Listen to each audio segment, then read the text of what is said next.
નમસ્કાર વિદ્યાર્થીઓ, આજે આપણે સ્વચ્છતાના સમાજશાસ્ત્રનો અર્થ અને વ્યાખ્યા સમજીએ. તો સ્વચ્છતા શબ્દ લેટિન ભાષાના સેનિટાસ શબ્દ પરથી ઉતરી આવે છે, જેનો અર્થ આરોગ્ય થાય છે અને તેના પરથી સેનિટેશન સ્વચ્છતા જાળવણી એવો અર્થ બન્યો છે.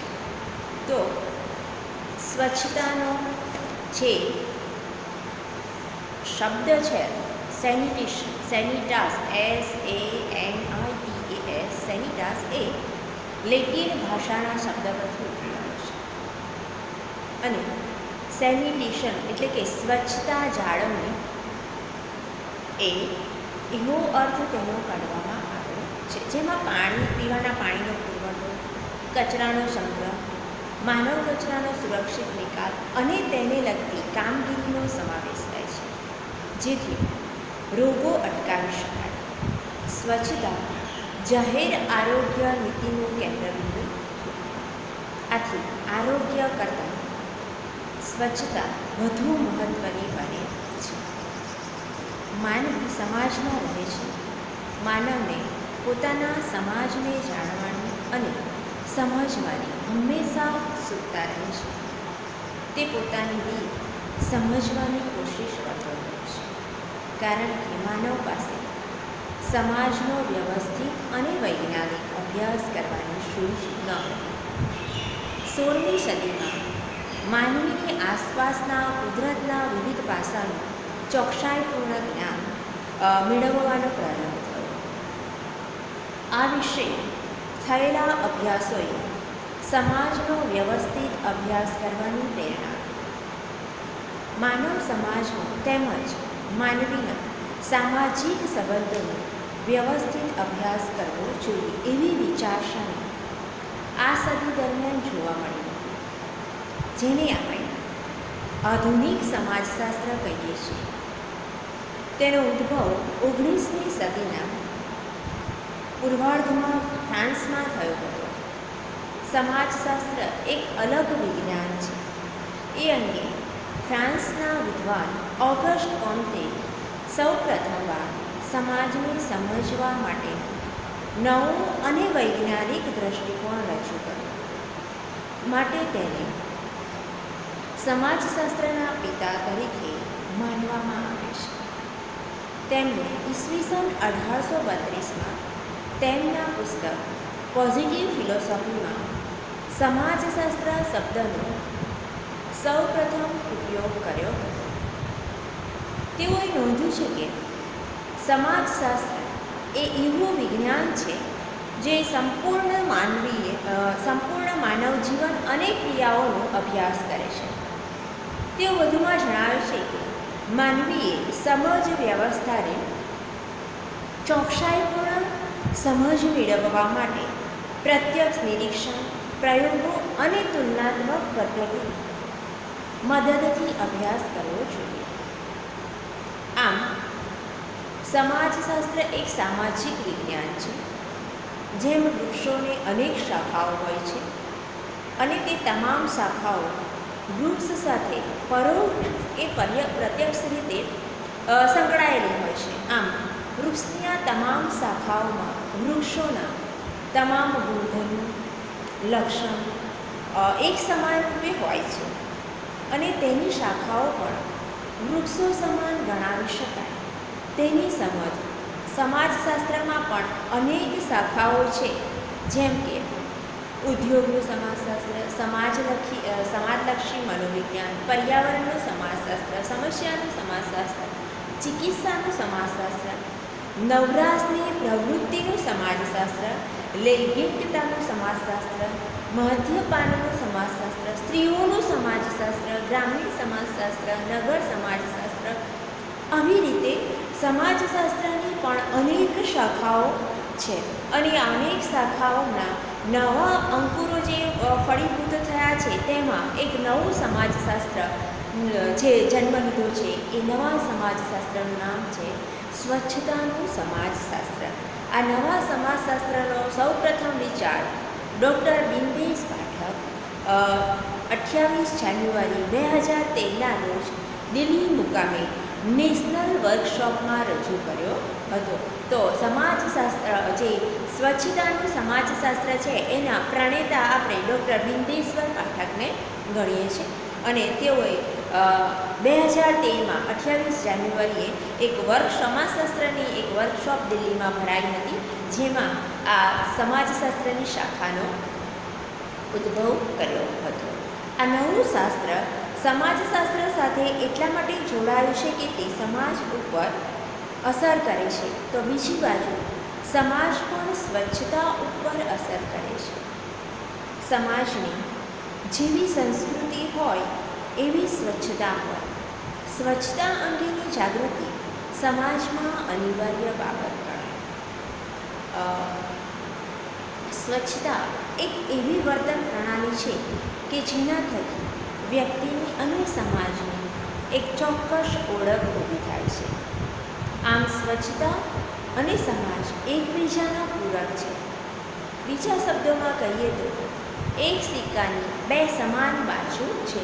એટલે સ્વચ્છતા અને સમાજ એ બંને એકબીજાના પૂરક છે અને એક જ સિક્કાની બે બાજુ છે એવું કહેવામાં આવે છે. સ્વચ્છતાના સમાજશાસ્ત્રનો શાબ્દિક અર્થ જોઈએ તો સ્વચ્છતા એક એવો વિશાળ ખ્યાલ છે કે જેમાં અનેક બાબતોને સમાવી શકાય. આ સ્વચ્છતા એ માત્ર ગ્રામ, નગર કે આદિવાસી સમાજને જ અસર કરે છે એવું નથી, પરંતુ તે સમગ્ર સમાજ સાથે સંકળાયેલી બાબત છે. આ સ્વચ્છતામાં પર્યાવરણ, આરોગ્ય, સ્વાસ્થ્ય, શિક્ષણ, શુદ્ધ પીવાના પાણી, શૌચાલય, ગટર વ્યવસ્થા, પ્રદૂષણ, ગંદકી, મૂતરડી, અસ્પૃશ્યતા, પોષણ, આહાર, સ્વચ્છતાના સાધનો, આમ સામાજિક ભેદભાવ વગેરે જેવી બાબતોનો સમાવેશ કરી શકાય. જ્યારે સમાજશાસ્ત્ર સમાજનું વિજ્ઞાન કહેવાય છે, તેનું મુખ્ય ધ્યેય સમાજનો વૈજ્ઞાનિક ઢબે અભ્યાસ કરવો. સમાજશાસ્ત્રનો સૌપ્રથમ ઉપયોગ ઈસવીસન 1832માં કોન્તે કર્યો.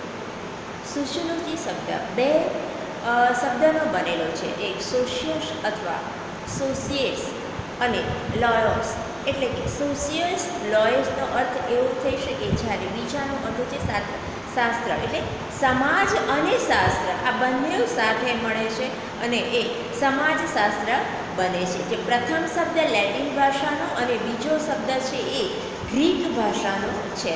આમ બંને મળીને સમાજશાસ્ત્ર એવો અર્થ થાય છે. આમ સ્વચ્છતા અને સમાજશાસ્ત્ર એમ બંને મળીને સ્વચ્છતાનું સમાજશાસ્ત્ર બને છે. આમ વ્યક્તિના સમાજ જીવનમાં સ્વચ્છતા અંગેની સામૂહિક આંતરક્રિયાઓ, તેના આંતરસંબંધો, પરસ્પરની અસરોની વૈજ્ઞાનિક પદ્ધતિઓ અને અભ્યાસ કરતા શાસ્ત્રને સ્વચ્છતાનું સમાજશાસ્ત્ર કહેવાય.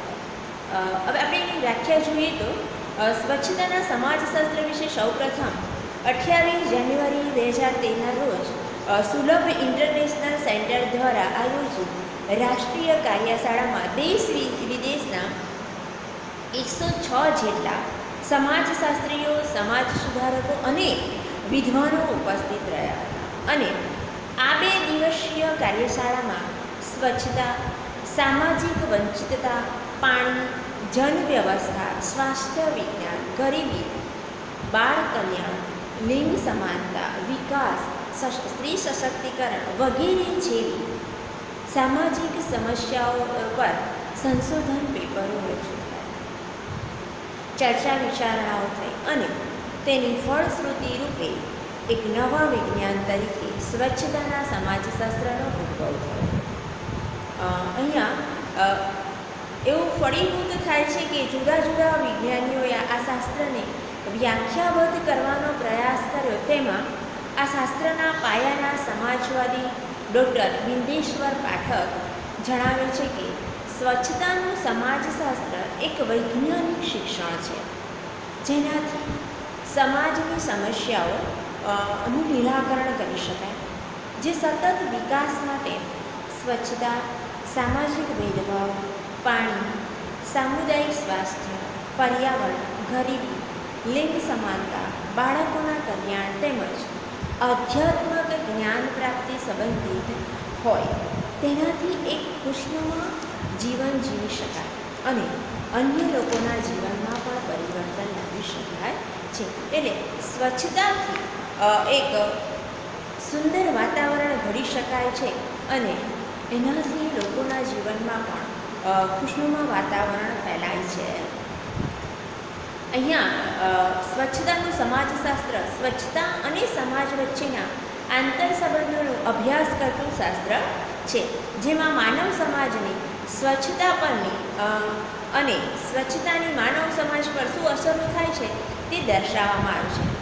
અહીંયા સ્વચ્છતા અંગેનો ગાંધીજીનો અભિપ્રાય જોઈએ તો ગાંધીજી કહે છે કે હું કદાચ ફરી નહીં જન્મું, પરંતુ જો આ થયું તો હું સફાઈ કરનાર કુટુંબમાં જન્મવાનું પસંદ કરીશ, જેથી હું તેને અમાનુષી, બિન આરોગ્યપ્રદ અને મેલું ઉપાડનારી પ્રજા અને ઘૃણાસ્પદ વ્યવહારમાંથી બહાર લાવી શકું. એટલે ગાંધીજી જે જ્ઞાતિગત જે વિચારધારાઓ છે અસ્પૃશ્યતાની, એમાંથી એ લોકોને બહાર લાવવા માટેનો પ્રયત્ન કરીશ એવું એ પુનર્જન્મ થાય તો ઈચ્છતા હતા. એમના પુનર્જન્મ માટે એ એવું ઈચ્છતા હતા. આમ શ્રીમતી ઇન્દિરા ગાંધીએ પણ sanitation in India is not only cleanliness, it is also an end of the humanities and miseries of savages who carry human aspect on the head. એટલે કે ભારતમાં સેનિટેશન એ માત્ર સ્વચ્છતા નથી, પણ એ માનવ મળમૂત્રને માથા પર વહન કરનારી જે પ્રથા છે એ પ્રથાને અને એ અપમાનનો અંત છે. એટલે ઇન્દિરા ગાંધી પણ એવું માનતા હતા કે સ્વચ્છતા લાવવી એ માત્ર માનવને માટે સ્વચ્છ રહેવું એટલું જરૂરી નથી, પણ જે ભારતની પ્રજા છે જ્યાં જ્ઞાતિગત ભેદભાવો છે એ જ્ઞાતિગત ભેદભાવોને દૂર કરવા માટેનું પણ એક સાધન છે. એટલા માટે સ્વચ્છતા એ હોવી ખૂબ જ જરૂરી છે. અહીંયા સ્વચ્છતાનું સમાજશાસ્ત્ર શું છે એ આપણે સમજ્યા છીએ. અસ્તુ.